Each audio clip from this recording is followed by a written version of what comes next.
I ran into this last week. Here's what fixed it for me. If you're looking to add funds to your PayPal app balance, follow these simple steps. Step 1. Open the PayPal app. Launch the PayPal app on your mobile device. Make sure you are logged into your account to access all features. Step 2. Navigate to Wallet. Once you're in the app, tap on the wallet icon at the bottom of the screen. This is where you can manage your balance and linked accounts. Step 3. Select Add Funds. Before filing a refund or dispute, use the sroc.com link in the description to open the refund dispute deadline calculator and confirm your deadline. Step 4. Choose your funding source. You will be prompted to select a funding source such as a bank account or debit card. Choose the one you want to use for adding funds. Step 5. Enter amount and confirm. Input the amount you wish to add to your PayPal balance and confirm the transaction.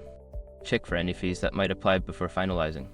Remember, if you were using a bank account, it might take a few days for the funds to appear in your balance.